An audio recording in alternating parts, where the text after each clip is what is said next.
This is my life with albinism. Now, this is my life with albinism. And this is my life with albinism.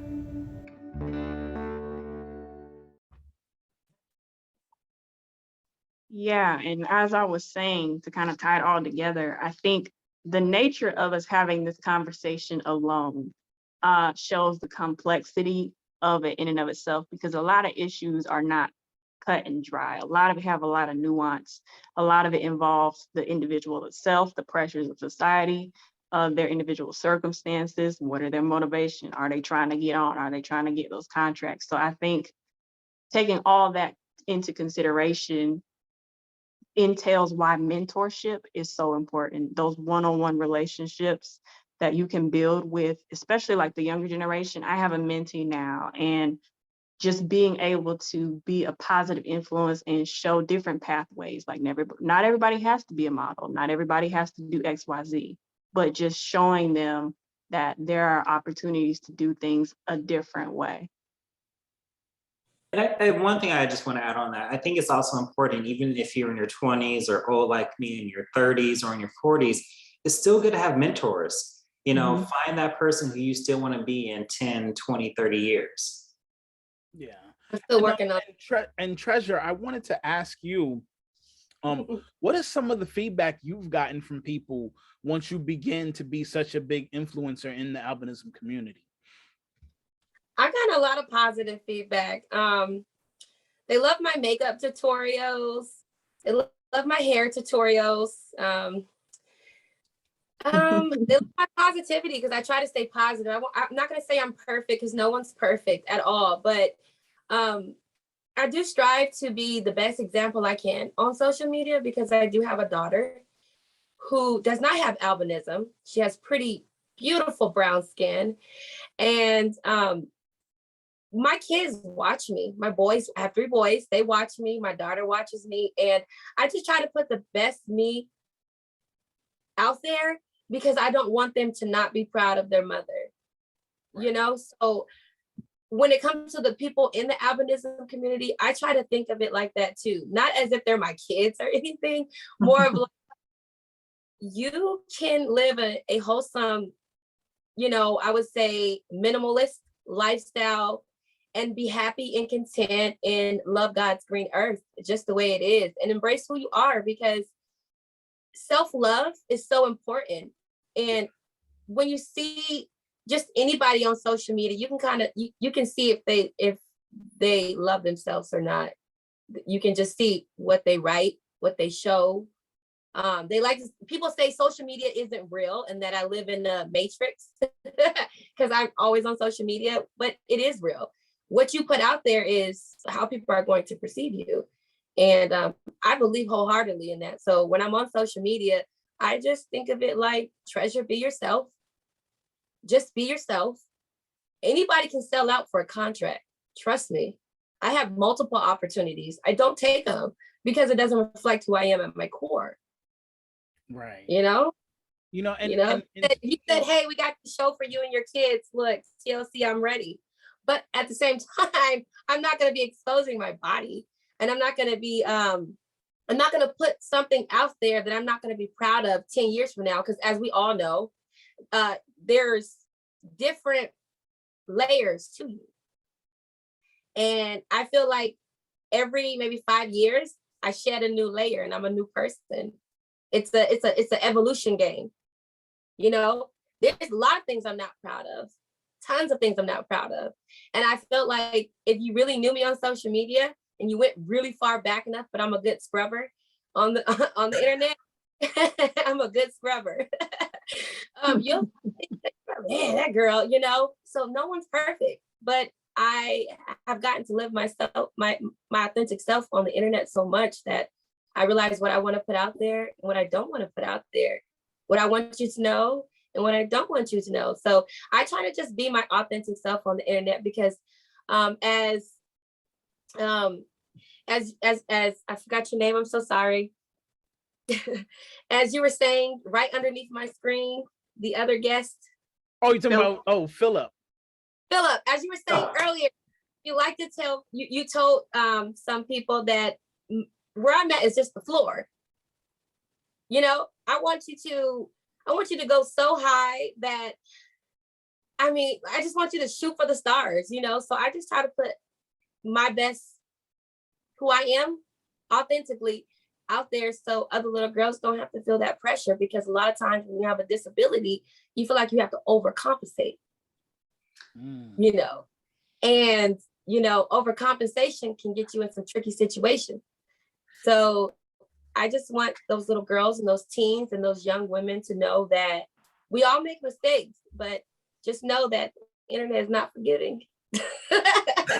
And, you know, it's interesting. It's interesting that you put that perspective on, you know, just be yourself on social media, right? Because that's how I am, right? Anybody who knows me, who follows my social media, who follows my Facebook, 100% knows I am exactly who I am. I speak my mind. I say what I feel, how I feel, whatever the case may be. And I'm genuinely presenting who I am. And I've noticed how impactful it's been for people in such a positive way. Like, so for example, you know, most people that know me know that I have a tremendous amount of confidence, and I'll even be honest, I'm a very arrogant person.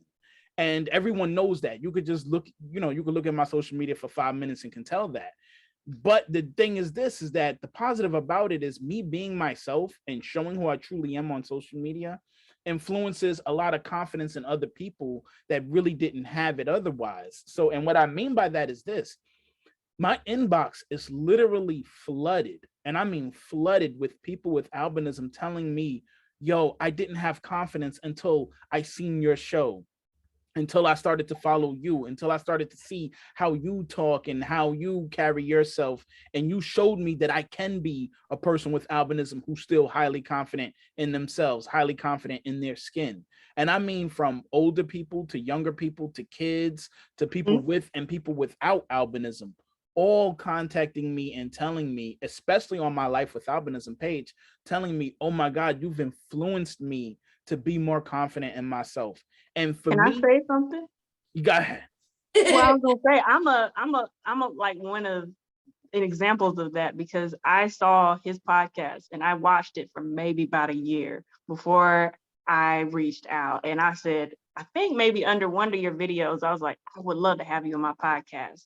And ever since then we connected. But I think a lot of it was your willingness to be vocal about not just having albinism and the skin issues, but like every aspect of life while having albinism. And I never saw that in that way until the podcast. And that's one thing I do appreciate about you, Dali, is that you are authentic and 100% yourself. As you know, I like to poke the bear from time to time and play devil's advocate. It's like a sport for me. Especially, you know, given my career sometimes a lot more public and I can't be as vocal on my authentic self online. But it's nice to have that dichotomy or in diversity amongst us, so people can see, like, you know, you can go hard in the paint like Dale, or you can, you know, there's room for everyone. Right. And I like that you share your, you know, 100% true authentic self, because sometimes, like, maybe 30% of the time, I'm like, oh my God, I wish I could say that. Right. You know, and people tell me these things all the time. Like, even outside of albinism, you know, I realize that I say a lot of things that people wish they could say, or people wish they felt. Like, my thing is this: everyone would like to feel like they're all that, right? And if you don't feel as though you're all that, and you see someone else who does, that just might offend you.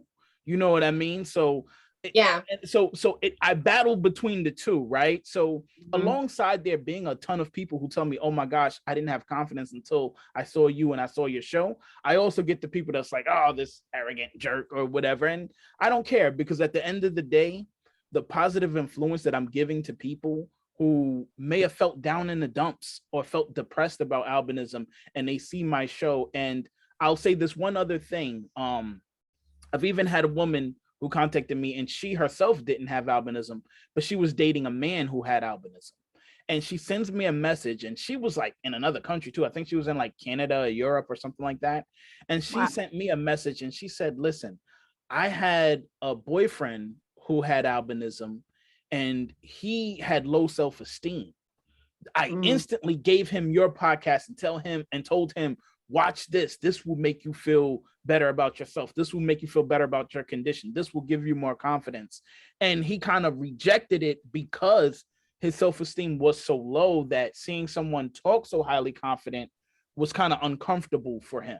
You know what I mean? But it just made me feel so great, you know, to know that somebody would use my platform to try to encourage and build someone else. And they themselves didn't have albinism, but said, my boyfriend or my husband has low self-esteem. I'm going to have him watch Dale's podcast because this could help him out. And to me, that's what I live for. I live to set that positive stain, that positive influence on somebody's life. And that's you know what I hear though throughout this entire conversation, because I like to connect the dots and look at details, and that is the power of community. Whether you figure out that you're not the only one later in life, or you figured out when you're young, it still remains a fact that community is impactful. I studied kinesiology in college, and one of the things that it showed, there was a study we looked at, and it showed the morale and the motivation between people who worked out by themselves, whereas working out in a group.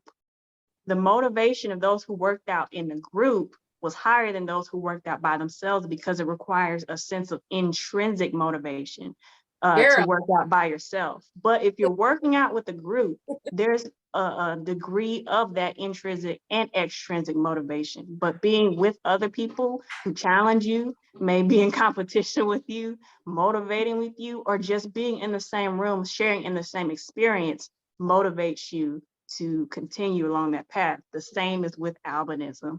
The mere fact of knowing there's a community and then engaging with that community and presenting yourself in a way that is indicative of the fact that you know that this is a community that you represent is very impactful.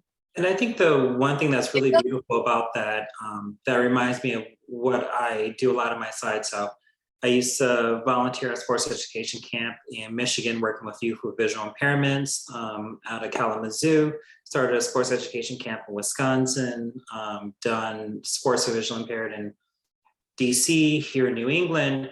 And there is a change that I've seen in a lot of youth, because especially those with albinism, once they have that connection, that camaraderie that they get, and when that they see other people with albinism who are excelling, like, you know, let's look at some of these athletes with albinism who are competing on the world stage, and seeing that kid goes from, oh, I can't do this, of like, I remember one specifically, young kids, like, I can't play basketball. I wish I can play basketball with my brother, my other family, and I just can't do that. And I took them to the side, like, hey, let's check out wrestling. And their entire perspective might change when they realize, you know, vision aside, if they're pinning a kid, they're winning. Vision aside, you know, when they're part of a team, they are part of a team, and they have that tribal mentality where nothing else matters. Disability, albinism, nothing else matters, because you have that team mentality. And it just pushes you to exude that confidence. So I think there's something beautiful about, you know, like you said, your background kinesiology, but especially how sports can be a catalyst or a vehicle just to achieve confidence. You know, even Dale talking about how he, benched 100 pounds or something like that. 275 pounds, all right? 275. You know, speaking of like sports and working out, that's literally how I tapped into, I would say, my superpower. You know, having albinism in a Black community, I am biracial. I was raised in both worlds. Like I say, my mother's Black, my father's white. Being a person with albinism in a Black community is harsh, because you are the token white girl. And growing up, that took a toll on my confidence. So I know people who are going to watch this like, oh, she's so confident. That's not true. You know, it took years in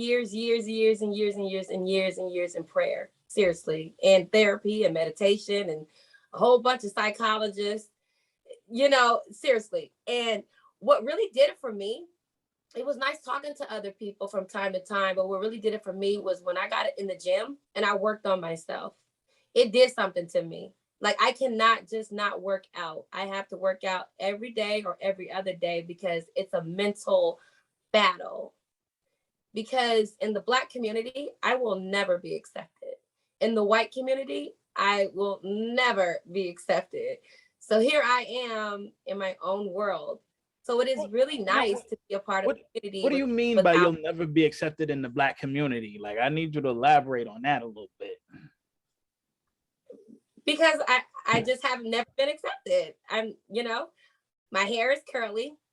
When you wet it, it turns curly. I have green eyes.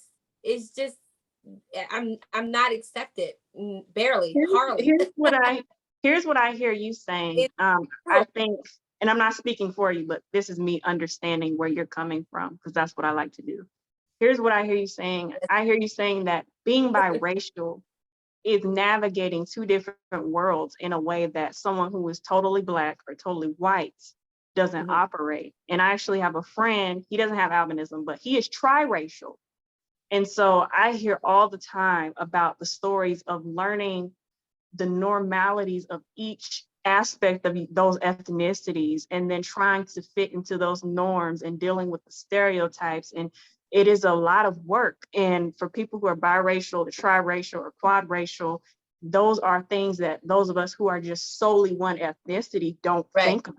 We don't think about, okay, if I'm in an all Black space, but I'm biracial, there may be traits that I've gotten from being around my white family members that I have to be aware of, or you feel pressured to be aware of. Well, because I'm white, I'm considered privileged. When that's not, grew up in the worst of the neighborhoods, prostitutes, gangbangers, everything you can think of, basically the slums. And I'm not discrediting my parents, but you know, you get what you get and you don't throw a fit, right? And so that's given, you know. And then my dad, on the other hand, who is Caucasian, you know, white man in America, looks like Philip. He looks just like shots fired. No. Because just give you a hard time. That's my ignorance to the fact that there are people with albinism on my dad's side, but my dad look at it like it's a secret community. He looks at it like we just white folks. Yeah, I hear you. I think one of the things that's really interesting that that needs a lot of a deeper dive in is we often conflate race and ethnicity, and we have to remember Blackness isn't just a race, it's an ethnic group as well. And ethnic groups aren't defined by the color of their skin. Like, I'm as Black as they come, especially when you see me around my family. You know, we're from Gary, Indiana. We're from the South. My wife was shocked when she first heard me talk to my family that I code switch faster than most. Oh yeah, we that. But I also think there's something beautiful with those who have albinism, where we have been sometimes, especially those who are of different marginalized communities outside of albinism, you know, those who are Black or other racial minorities, is having seen white privilege. You know, I think back for a couple different stories, like when my brother just finished basic training, was looking to buy a car with his bonus check, like most silly military people do. When we were shopping for a car, they were to keep talking to me when I was 17 at the time, like, I'm not buying this car. But because of the color of my skin, they thought I was the person who was co-signing or who was authorizing this transaction. Right. Or, you know, I remember one time we were going to a club in Milwaukee and he was wearing Timbs and I was wearing some standard dress shoes. And they're like, we can't let him in. We went to the car. I said, like, hey, I got another pair of shoes for you in my car. All we did was we switched shoes. They let me in with his Timbs and no way. My dress shoes. Wow. Happened to that. That's terrible. And I just think there's so many unique perspectives that you may have seen that maybe if you think back of like, oh my God, I had a very unique experience of seeing, you know, systemic racism Right. in America, which makes it harder to fully fit into the Black community or fully fit into the white community. But sister, I'll tell you, you usually need to find the right Black folks and they'll accept you. Yeah. This Black person accepts you. Yeah, I'm actually surprised that. Oh, go ahead, Treasure. Let me not cut you off. What were you saying? I was like I said, I do identify as a Black woman. Always have identified as a Black woman. My mother is Black. My sisters are Black. My brothers are Black. They're not mixed. They're Black. My grandmother's Black. The only white person I know is my father, who was a father who did not leave. He was a father that stayed and raised me. However, yeah. So I know my husband is Black. My children are Black, so there are Black people that do accept me. It's just I'm always look with that side eye, like, I get you. Yeah, and I think that what you're saying is like super important though, because for me, of course, I always get people that mistake me to be white or mixed or something like that. But sometimes what it really comes down to that kind of solidifies it is when they hear my voice and when they pay attention to my features. So when they look at like the texture of my hair, the texture of my beard, my nose, and then they hear my voice, they're like, oh wait, no, he can't be white. You know what I mean? So that kind of happens. But I thought that was just New York, personally. I mean, yeah, I have the New York accent, but I also have the voice of what you would typically hear from a Black man's voice. I don't really, I mean, I get you that timbre and certain speech patterns that might be associated with quote unquote African Americans. I hear you. This way, right? Absolutely. It's called your soul. Your soul. Say that again. Your soul. Yeah, right. It comes from the soul, right? Yeah. And that's why I'm surprised that you say that there are some Black people that surround you that don't accept you as Black. And like Philip said, surround yourself around the right people, because if somebody's not accepting you for who you are and what you are, dead them. Say that again. That's why I'm always to myself, that's why I'm on the internet and I also on the internet in person. No. It's all good.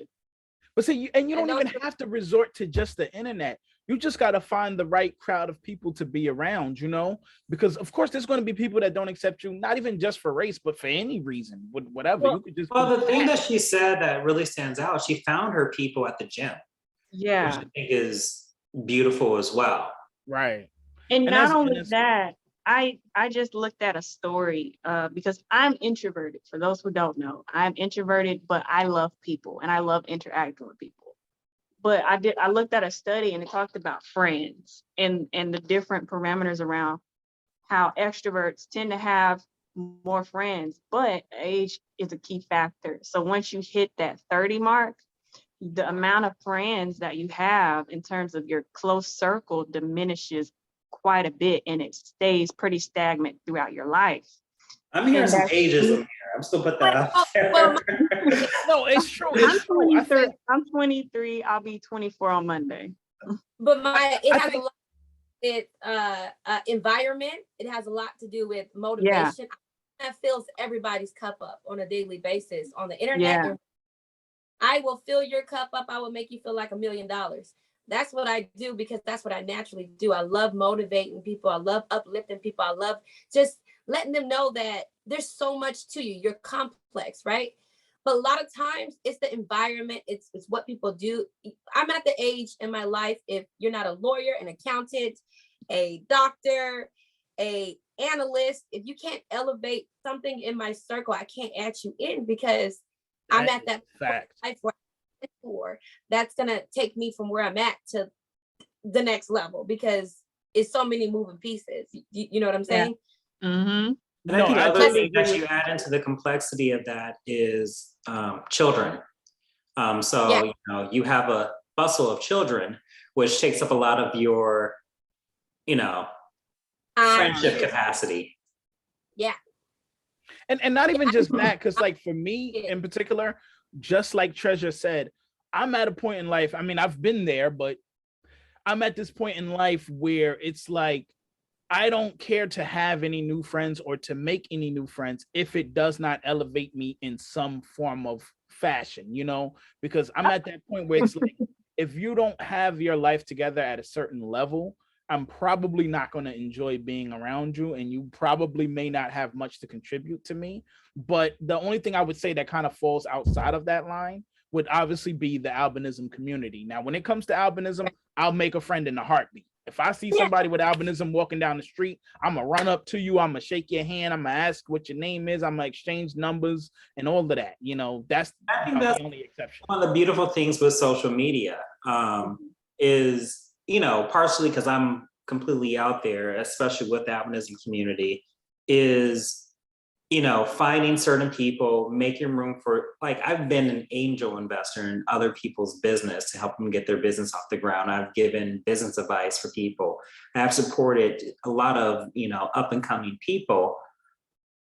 And like you, that's where I'll make the exception of, all right, you may not get your shit together, but I have higher expectations from you, and I'm going to push you to get you. Yeah. And I'm 23. I'll be 24 on Monday. Praise God for another year. And I hear what you guys are saying, and I agree. And for me, I extended, there's a theory that I have coined in terms of disability and invisible disability and chronic illness, relations and engagement. And that is relational proximity and relational equity. A lot of times people will be in relationships to either gain something or get something when they're around my age, or people just don't know what they want.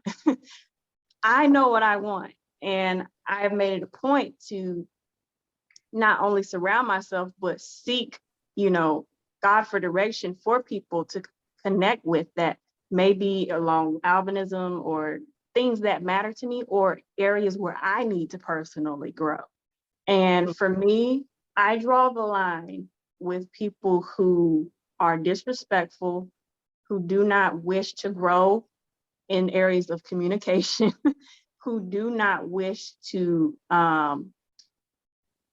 add to people, to add value. And of course, I have grace for people because everybody is on different levels. I live and I have people in my life who are of different socioeconomic backgrounds. Right. But I think the common theme that I hear from all of us is that knowing your mission in life, your purpose, understanding that is the key to eliminating unnecessary people, unnecessary opportunities, though they may be good, unnecessary time wasters, and unnecessary energy per se, as Treasure would say, because you know what's going to help you, or you have an idea of what's going to help you reach that goal and attribute it to the greater good or your assignment. But anything that impedes that is a no-go. And so I think that's the common theme that I hear from all of us. Right. Oh, I wish it was you when I was 23 and 24. You would have saved me so much financial waste. I wish I had that wisdom when I was your age. Thank you for your kind words. Dale, I have to go to my other engagement that I let you know about. Yes. So listen, and it's right on time, Maya. We actually got to close this out. We are running out of time. I love you guys. This was an amazing episode. Lastly, Philip and Treasure, just give everyone your social media where they can follow you. And that's the end of this episode. Okay. I'll start it. If you want to follow me on social media, follow my journey. Follow me at official treasure, and that's TRESJURE, and you'll see all my other social media platforms that I manage. Okay, Philip, your social medias. That's amazing. The one thing I tell people to just get connected with, that I share more of my thoughts with an albinism community, is just find albinism community on Facebook. Okay. Define. Additionally, I do a lot of coaching in the career space. So you can find me on LinkedIn, just my full name, Philip Mason, Philip with 2 L's. Happy to connect people in that space. But thanks, Dale, for having us. Really enjoyed this conversation. Thank you, everyone. And that is it. Stay tuned to more Life with Albinism. Go to lifewithalbinism.com to check out all of our content. Thank you, guys.